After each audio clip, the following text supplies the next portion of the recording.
오늘은 뭐 특별한 주제라기보다는 성경이 하나님의 말씀인 것을 이제 증거하는 건데요. 수많은 종교 경전 중에서 우리는 유일하게 또 우리가 단언하건대 성경만이 하나님의 말씀이라고 이제 이야기를 합니다. 세상의 지식과 과학은 시대에 따라서 이제 계속 변합니다. 이론도 바뀌고 그동안 사람들이 연구해왔던 논문이나 어떤 지식도 시간이 지나면서 새롭게 바뀌지만 유일하게 변하지 않는 것은 하나님의 말씀, 성경입니다. 자, 그 말씀이 왜 유일하신 또 하나님의 말씀이냐, 우리가 이렇게 묻거나 아니면 왜 성경이 하나님의 말씀입니까 하고 사람들한테 질문을 하면 그냥 성경이 하나님의 말씀이라고 하니까 그냥 하나님의 말씀인 거죠 하고 이제 대부분 이제 그렇게 이야기를 합니다. 하지만 성경이 하나님의 말씀이라고 딱 할 수 있는 단 한 단어가 있는데 그것은 예언입니다. 그거는 우리가 부정할 수가 없는 현실이거죠. 예언이 없다면 이 성경이 아무리 좋은 이야기를 쓰고 그죠? 좋은 문구가 있고 정말 미사역으로 도배가 돼 있다 할지라도 이것을 하나님의 말씀이라고 우리가 믿기는 사실 쉽지 않아요. 그냥 좋은 책이라고 여겨지는 거죠. 세상에는 많은 좋은 책들이 있습니다. 여러분들도 다 아시지만 세상에는 유명한 문학가들이 있죠. 톨스토이, 셰익스피어, 헤르만 헤세 뭐 등등. 우리나라는 누가 있죠? 뭐 조정래 씨, 또 누구 있죠? 요즘은 뭐 요즘 이제 시대에는 뭐 한강이라는 작자가 이제 작자가 아니고 죄송합니다. 작가가 이제 참 유명세를 타고 있는데 그 사람들이 쓴 책은 제가 이제 다는 못 읽어봤지만 그 셰익스피어 명작은 다 읽어봤어요. 솔직히 기억은 안 납니다 지금. 하지만 그 읽을 때는요 정말 좋았어요. 어렸을 때 저는 서울에 어렸을 때 올라와 가지고 하숙을 했어요. 하숙을 했는데 그 집에 방이 하나 있는데 그 방 안에 책이 가득 있는 거예요. 그래서 서울에 올라와서 친구도 없고 이제 기껏 할 수 있는 거는 이제 거기가 바로 남산 밑이라서 매일 남산에 올라가서 놀다가 이제 내려와서 집에 있으면 할 일이 없어서 이제 책을 보기 시작했어요. 그 안에 있는 책을 다 본 것 같아요. 제 기억에. 그래서 그때 참 책을 많이 읽었던 기억이 나는데 그때 이제 읽었던 것이 이제 그 헤르만 헤세의 수레바퀴 밑에서라는 그 자서전 그 책이 있는데 참 그 책도 지금은 이제 기억이 가물가물합니다. 근데 참 감명 있게 읽었던 것 같아요. 그래 세상에는요 그렇게 많은 책들이 있어요. 하지만 그 책이 성경과 같을 수 없는 이유는 그런 책들 속에는 예언이 없어요. 자, 예언이 없으면요 성경도 마찬가지입니다. 아무리 좋은 내용이 있어도 하나님의 책이라는 것을 사실 증명하는 게 쉽지가 않습니다.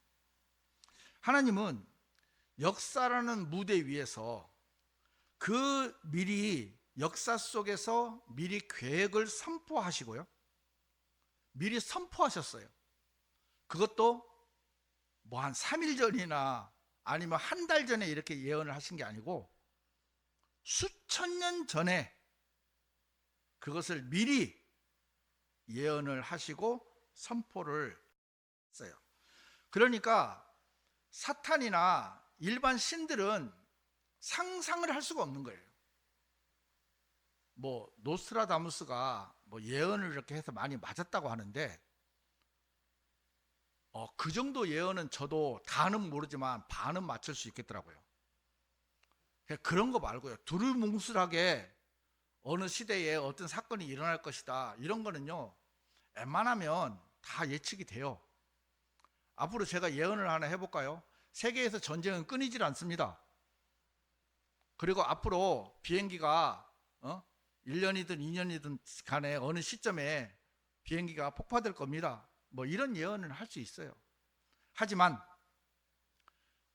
예를 들자면 뭐 2027년에 뭐 3월 8일에 무엇이 일어날 것이다, 이렇게 예언하는 사람은 없어요. 하지만 성경은 그렇게 예언을 하시더라고요. 방금 읽었던 이사야서 46장 9절 10절에 보면 이는 내가 하나님이요 다른 이가 아무도 없기 때문이라. 나는 하나님이요 나와 같은 이는 아무도 없나니. 자, 나는 시작부터 끝을 선언하고, 그러니까 시작을 선언하고 끝도 선언한다는 거예요. 아직 이루어지지 않은 일들을 먼 옛적들부터 선언하며 이같이 말하노라. 나의 계획이 설 것이요 나는 내가 기뻐하는 모든 것을 행하겠으니 했어요. 그러니까 하나님은 시작부터 끝을 선언하시는 분이에요. 그냥 단지 두리뭉술하게 언제 어느 때 이런 일이 일어날 것이다가 아니고, 시작은 이렇고 끝은 이렇다고 분명하게 말씀을 해 놓으신 거예요. 그것을 미리 말씀하셨고요, 역사를 통해서, 그것도 역사의 증명이 없으면 안 되잖아요. 역사의 증명 속에서 정확하게 이루어지는 것은 유일하게 하나님 한 분뿐이시고 성경이 유일하다는 겁니다. 성경에는 예언들이 대략 제가 정확하게는 헤아려 보지 못했는데 한 1800개 정도가 된대요. 이렇게 방대한 예언들이 촘촘히 구석구석 밝혀져 있거든요. 이 예언들이야말로 성경은요 인간의 작품이 아니다라는 것을 증명하는 유일한 단서이고요, 어떻게 보면 인증서 같은 거죠. 우리가 믿는 예수 그리스도는요 세상 사람들이 생각하는 뭐 4대 성인군자 속에 들어가는 사람들이 아니고, 우리가 믿는 예수 그리스도는 성경이 그 예수님을 증거하고 있고 확증하고 유일하게 나타내는 것이 예언이라고 분명히 말씀하고 있습니다. 요한계시록 19장 10절에 보면은 이는 예수님의 증언은 예언의 영이기 때문이라 하였더라 그랬어요. 구약에서 예언한 그 모든 것들을 성취하시기 위해서 오신 분이 예수님이십니다. 그것도 셋째 하늘에서 이 땅에 우리와 같은 몸, 우리 몸은 아닙니다. 인간의 몸은 아닙니다. 하나님께서 준비하신 한 몸 안에 태어나셔서 오셨어요. 이유가 뭐죠? 그 예언을 성취하기 위해서요.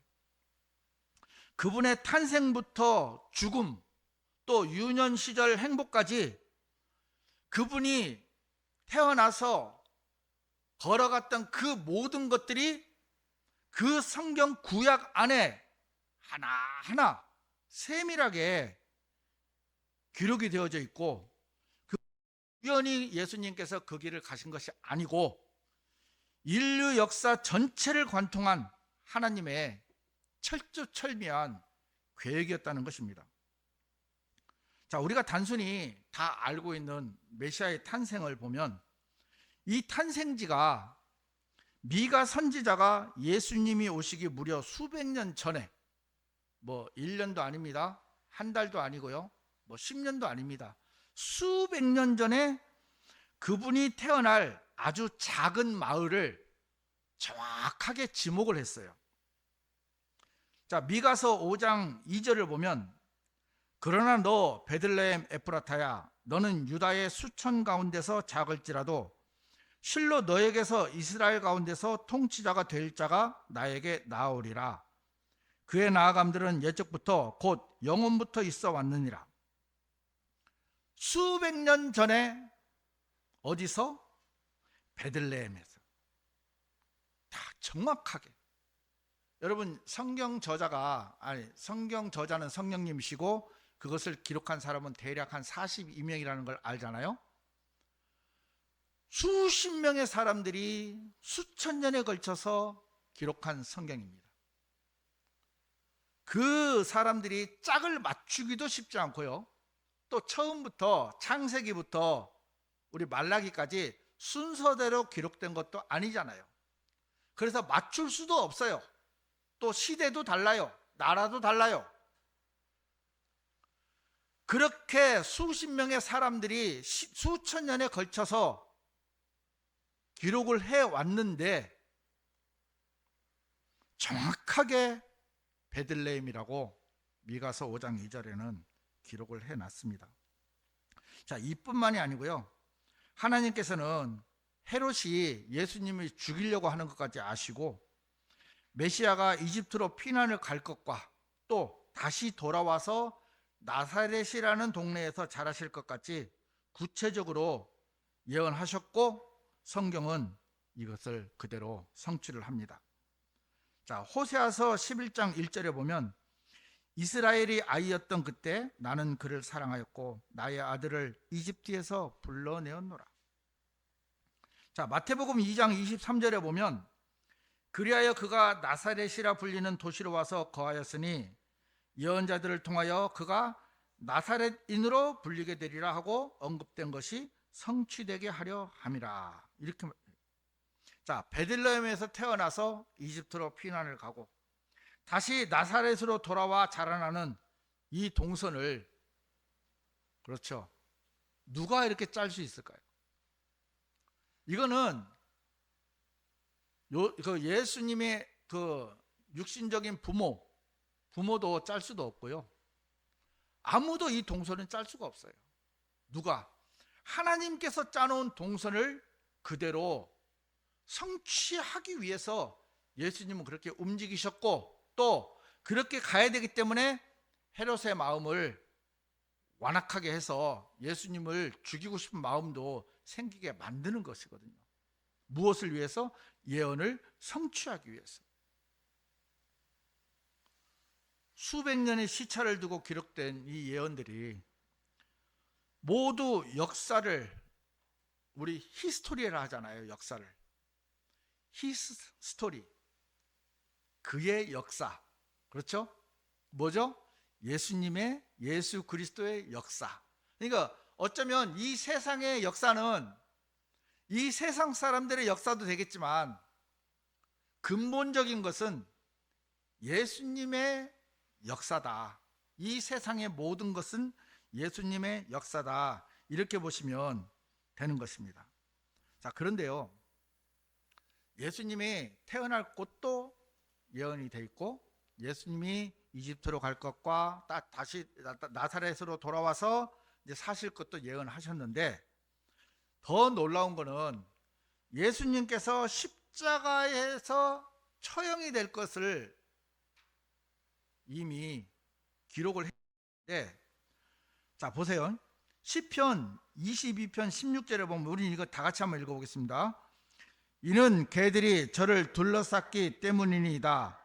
사악한 자들의 집회가 저를 둘러막았나이다. 그들은 저의 두 손과 저의 두 발을 찔렀나이다. 자, 이것은 아시죠? 메시아의 시편. 메시아가 인류를 위해서 죽으시는 방식입니다. 방식에 대한 예언입니다. 다윗 왕이 기록을 해놨습니다. 자, 그런데 우리는 이렇게 그냥 알고 있었어요. 아, 이때는 십자가에서 달려 돌아가시는 거구나. 이렇게 알고 있었단 말입니다. 그런데 한 가지 좀 놀라운 게 뭐냐면, 다윗이 이 시편을 기록할 이때는요, 대략 한 기원전 1000년 정도 되거든요, 대략. 그런데 이때는요, 십자가 처형이 없었습니다. 십자가 처형이 언제 공식적인 사형제도로 정착시켰냐면 기원전 6세기에 페르시아 제국이었거든요. 그러니까 십자가 처형 자체를 몰랐던 다윗이에요. 그 당시에는 율법은 뭐죠? 처형 방법이 돌로 쳐 죽이는 거잖아요. 그래서 십자가 처형 방식을 아예 몰랐어요. 아마 다윗도 추측하건대 이것을 기록하면서 이게 도대체 뭐지? 라고 생각 안 했겠습니까? 만약 여러분들이 입장을 바꿔놓고 지금 이 시대에 십자가 처형을 우리가 몰랐는데 우리 형제님께서 성경을 기록하는데 성령님께서 감동을 주셔서 기록을 해놨어요. 근데 이게 지금 시대에 없어요. 없으면 이게 뭘까라고 다윗도 한 번쯤은 의문을 품었을 것 같더라고요. 그러니까 그 시대에는 아예 없었던 거예요, 십자가 처형은.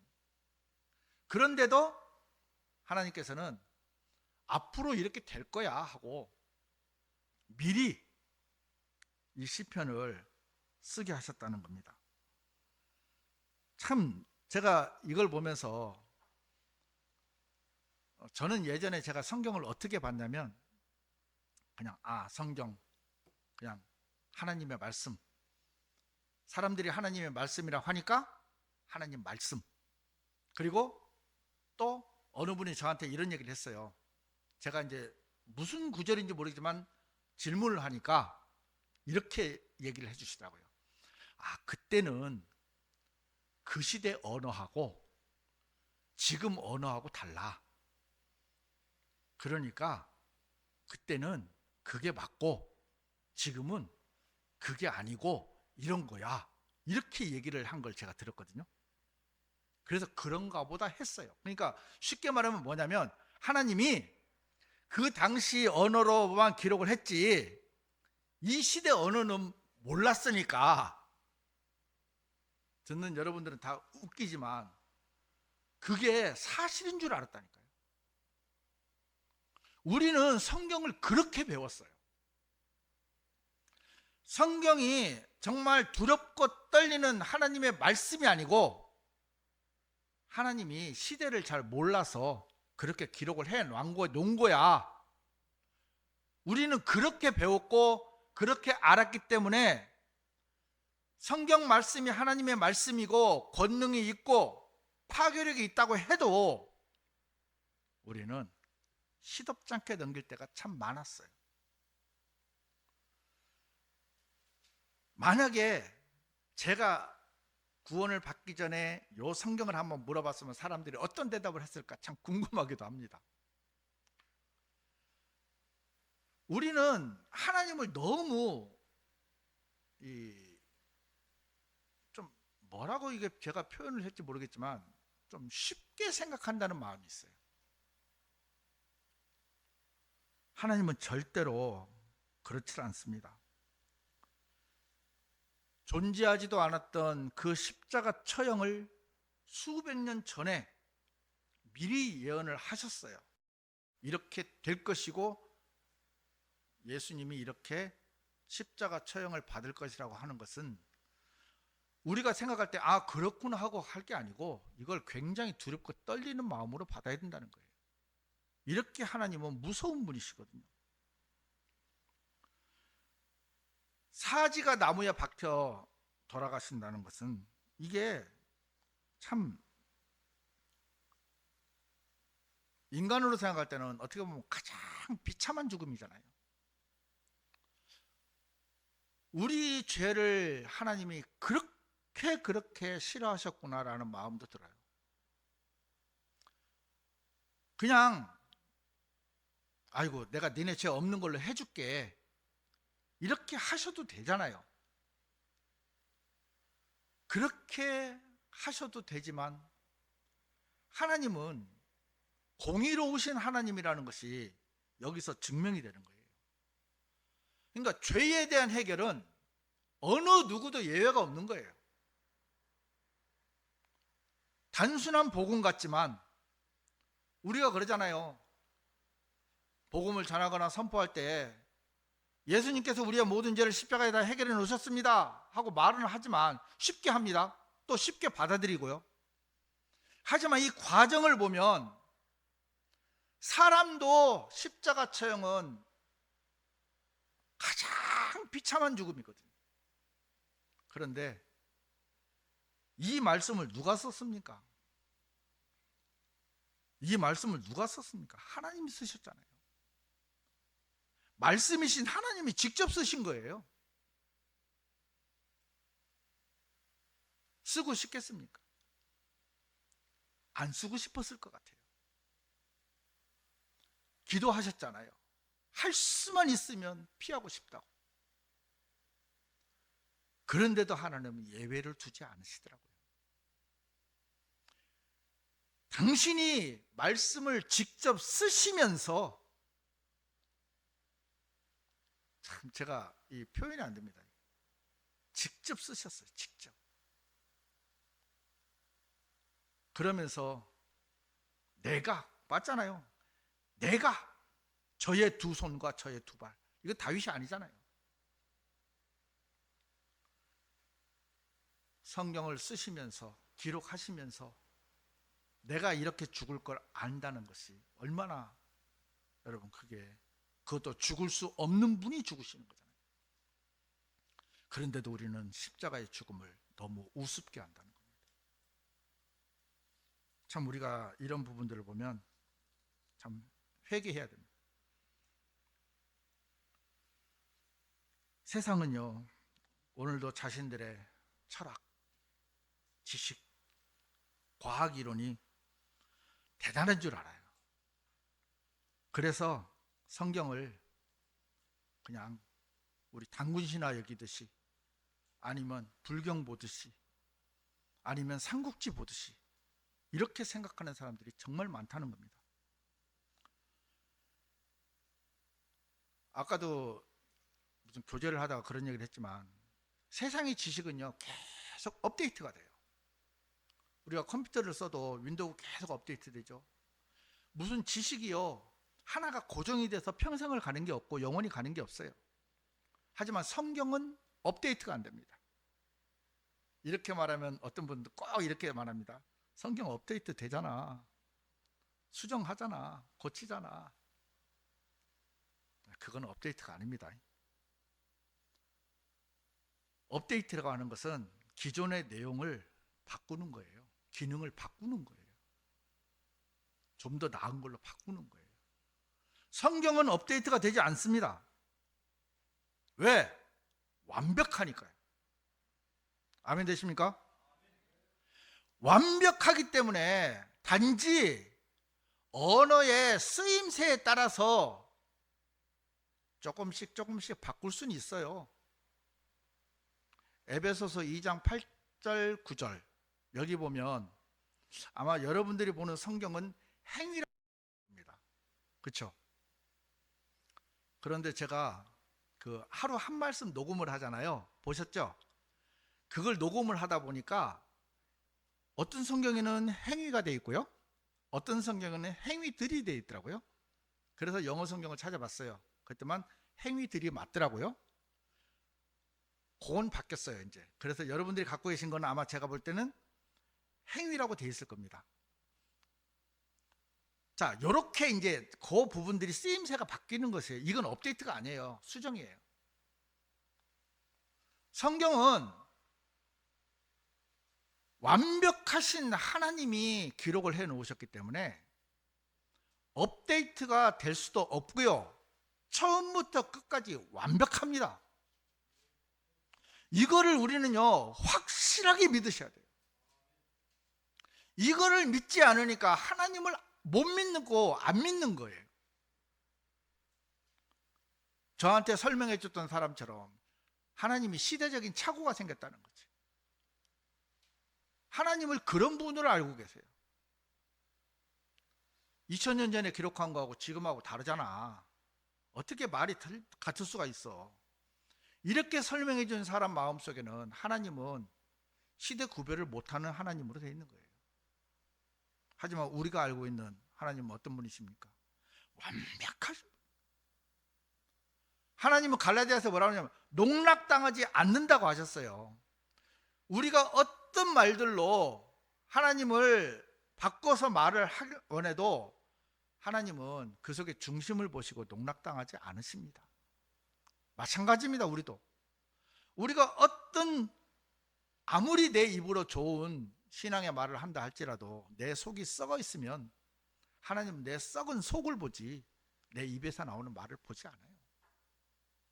속지 않으십니다. 농락당하지 않으신다는 겁니다. 완벽하신 분이시기 때문에 가능한 겁니다. 자, 고린도전서 1장 20절에는 이렇게 얘기를 합니다. 지혜로운 자가 어디 있느냐? 율법학자가 어디 있느냐? 이 세상의 변론가가 어디 있느냐? 하나님께서 이 세상의 지혜를 어리석게 하신 것이 아니냐? 우리는 이 하나님께서 이 세상의 지혜를 어리석게 하신 이 지혜를 가지고, 이 지식을 가지고 우리는 하나님을 이해하려고 한다는 거예요.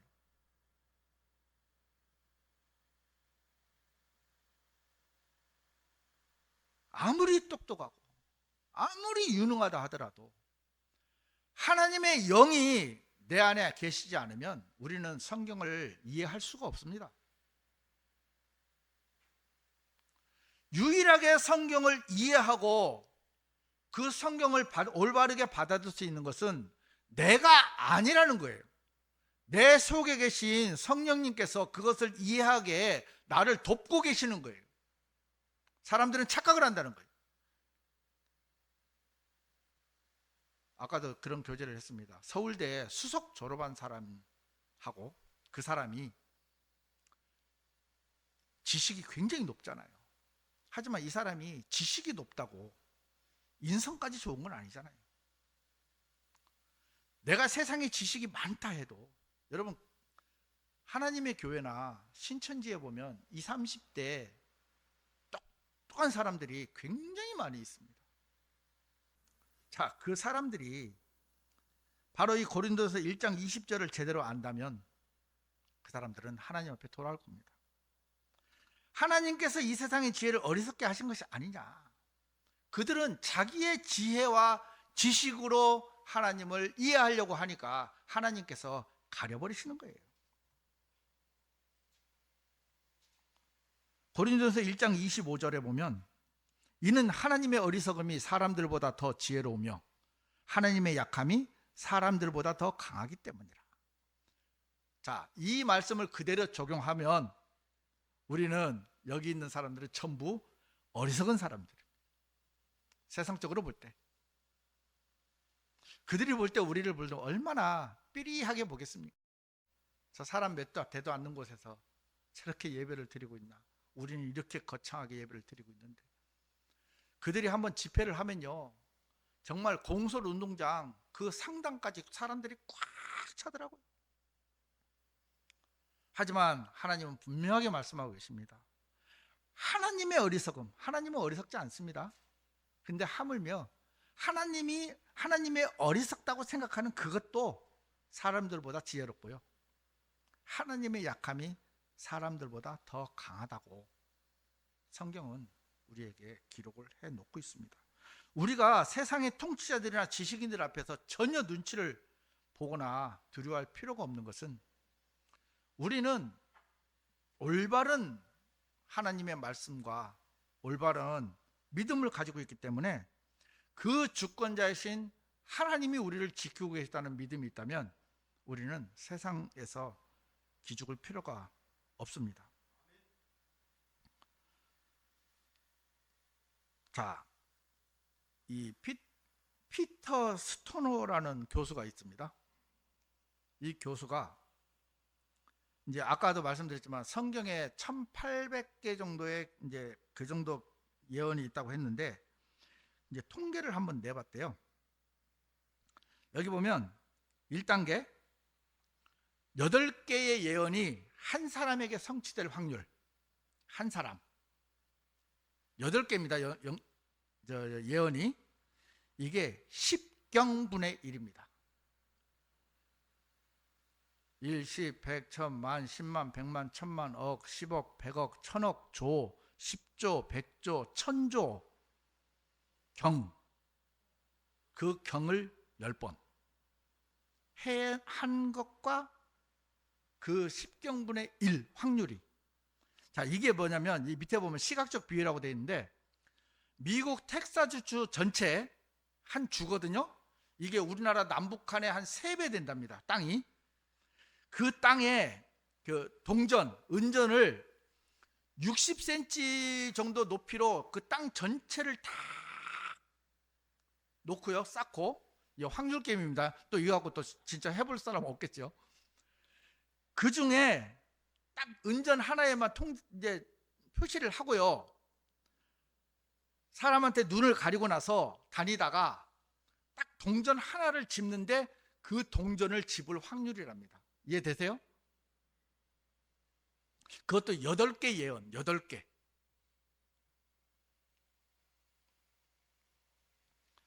자, 이게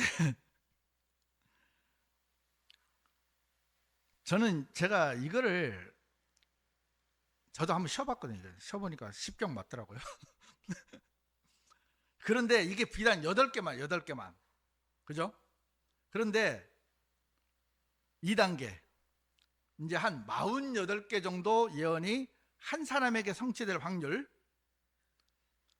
10의 157승분의 1이에요. 제가 어제 이거를 AI한테 제가 이제 0을 157개를 하려고 하니까 힘들어서 야 157개만 좀 해줘봐 하니까 뭐 160 몇 개 나왔다 막 개 나왔다 막 뒤죽박죽이라서 결국은 제가 숫자 다 헤아려고 했는데 확률이, 이게 확률입니다. 확률. 이게 어느 정도 확률이냐면 그러니까 하나님께서 창조된 세상 모든 원자의 총 개수, 이게 10의 80승계래요. 제가 한 거 아닙니다. 저한테 따지러 오지 마십시오. 이거보다 더 많은 거죠. 월등히.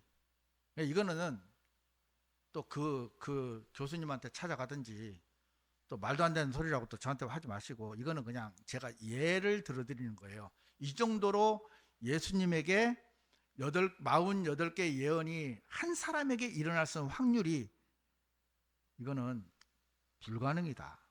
그것도 절대적 불가능. 절대적 불가능입니다. 자, 창세기 3장부터 시작된 예언이었거든요. 그 예언이 수천 년 동안 기록이 되어 왔잖아요. 아직까지도 이루어지지 않은 예언들이 많다 합니다. 그 모든 것이 다 이루어진다는 것은, 이거는 인간이 측정 불가능한 일을 하나님은 단 한 권의 책에 완벽하게 기록해 놓으시고 그것을 역사적으로 증명해 가시면서 이루어 가신다는 것을 증거하는 것은 성경밖에 없다는 거예요.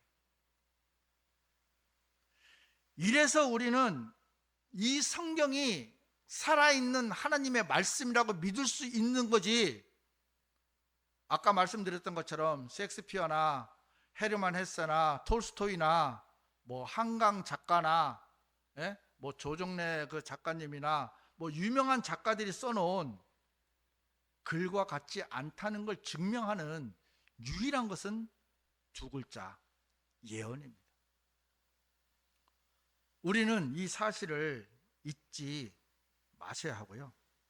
이거는 사탄도 안 되는 것이고 인간들은 더더욱 이건 조작할 수 있는 영역이 아니에요. 이거는 조작이 불가능한 거예요. 아무리 사탄이 하나님 다음으로 능력이 있지만 성경을, 물론 자기 입맛대로 바꾸는 성경이 참 많이 있지만 하나님은, 바른 성경은, 여러분 왜 전지전능하시고 무소부지하신 하나님이 자신이 하신 말씀을 왜 못 지키겠습니까? 그 정도 믿음이 없으면 하나님 믿지 말아야죠. 영어 킹제임스 성경이 하나님께서 주신 완벽한 성경이라고 믿지 않으려면 신앙생활 하지 말아야 돼요. 그 정도 믿음이 없이, 여러분 절대적인 조건이 없고 절대적인 믿음이 없는데 뭐를 붙잡고 가겠습니까? 그냥 단지 성경이 하나님의 말씀이라고 믿지 마시고요, 이 성경은 대체할 수가 없어요. 영어 킹제임스 성경은 대체 불가한 작품이에요. 다만 다른 나라 언어로 번역을 하다 보니까 시행착오가 겪어서 이것저것 바꾸고 수정하는 것이지 성경 자체가 잘못된 게 아니라는 겁니다. 하지만 많은 사람들은 그 성경 자체를 믿지 못하니까 원어가 어떠네, 히브리어가 어떠네, 헬라어가 어떠네, 참 여기서 그 심한 말은 못하겠고 참 가지가지 합니다. 진짜 우리가 행여나 그런 사람들을 말에 귀 기울이지 마시고, 성경은 대체 불가한 하나님의 약속이고요, 하나님의 말씀이고 앞으로 그렇게 이루어져야 될 말씀이기 때문에 우리는 이 말씀을 붙잡지 않으면 우리는 신앙생활을 하는 게 아니라는 거예요. 아멘? 흔들릴 수 없는 믿음이 있잖아요, 우리한테. 질문 하나 드릴게요. 진짜 예수님이 여기 오셨어요. 진짜로. 가짜 아닙니다. 진짜 예수님이 여기 오셨어요. 그래서 뭐라고 하시냐면, 자, 이제부터는 성경 믿지 말고 나를 믿어. 내가 하는 대로 가자. 자, 이러면 여러분들 어떻게 하시겠습니까? 말씀을 한번 해보세요. 예수님 따라가야 되죠. 만약에 예수님을 따라가면요, 이 성경이 가짜이기 때문에 우리 구원도 가짜입니다. 지금 이 시대에는 어느 누가 무슨 짓을 하든지 간에, 무슨 말을 하든지 간에 이 성경 외에 벗어나는 어떤 말도 그건 설령 그러실 리도 없지만 진짜 예수님이 오셔서 성경을 믿지 말고 나를 따르라 해도요, 가면 안 돼요. 왜? 하나님이 증인이십니다. 우리가 말씀을 가볍게 생각하는 그런 곳에서 벗어나서 절대적인 신뢰입니다. 절대적인 신뢰고 절대적인 신앙이 되어야 되는 것이지, 우리가 이 말씀을 가볍게 생각하지 말아야 한다는 것입니다. 성경을 붙들으세요. 이 성경이 지금도 살아계셔서 하나님의 뜻과 계획을 신실하게 이루어가고 계신다는 겁니다. 결론을 내리겠습니다. 인간이 아무리 성경을 부인하려고 해도 수천 년의 역사와 초자연적 확률은 오직 한 가지만을 증명합니다. 성경은 사람이 조작할 수 없는 살아계신 하나님의 영원한 말씀입니다. 아멘 되십니까? 이것을 잊지 마시고 우리가 말씀을 떠나는 그 순간 우리는 아무것도 아닌 인간이 된다는 것을 명심하시고, 정말 이 말씀 안에서 우리의 삶이 굳건해지면서 주님 오시는 그날까지,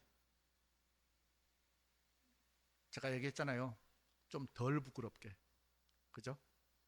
당당하게는 솔직히 조금 쉽지 않지만 조금 덜 부끄럽게 우리가 올라갈 수 있는 그런 그리스도인들이 될 수 있으면 좋겠습니다. 말씀을 마치겠습니다.